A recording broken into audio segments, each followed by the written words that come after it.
വളരെ ടേസ്റ്റി ആയിട്ടുള്ളൊരു അവിലും പഴവും തയ്യാറാക്കാം. അതിനുവേണ്ടി 2 നേന്ത്രപ്പഴം എടുത്തിട്ടുണ്ട്. ഇതൊന്ന് തൊലി കളഞ്ഞതിന് ശേഷം ഇതുപോലെ ഒന്ന് ചെറുതായിട്ട് അരിഞ്ഞെടുക്കുക. ഒരു പാനിലേക്ക് 1 ടേബിൾ സ്പൂൺ നെയ്യ് ഒഴിച്ച് കൊടുത്തിട്ട് ഇതിലേക്ക് അണ്ടിപ്പരിപ്പും കിസ്മിസും ഇട്ട് വറുത്ത് കോരി മാറ്റി വയ്ക്കാം. ഈ നെയ്യിൽ തന്നെ നമുക്ക് പഴം ഇട്ടൊന്ന് റോസ്റ്റ് ചെയ്തെടുക്കാം.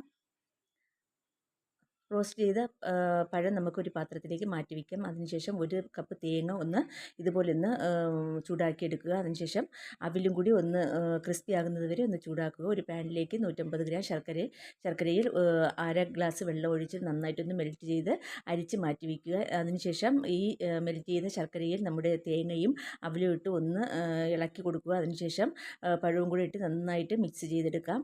ഇതിലേക്ക് കുറച്ച് ഏലക്കാപ്പൊടിയും കൂടി ഇട്ട് കൊടുത്തിട്ട് നമ്മുടെ വറുത്ത് കോരി വെച്ച അണ്ടിപ്പരിപ്പും കിസ്മിസും കൂടി ഇട്ട് കൊടുത്തിട്ട് നന്നായിട്ട് ഇളക്കുക. വളരെ ടേസ്റ്റി ആയിട്ടുള്ളൊരു അവിലും പഴവുമാണ്. എല്ലാവരും ഒന്ന് ട്രൈ ചെയ്യുക. വീഡിയോ ഇഷ്ടമായാൽ ലൈക്ക് ചെയ്യാനും സബ്സ്ക്രൈബ് ചെയ്യാനും സപ്പോർട്ട് ചെയ്യാനും മറക്കരുതേ.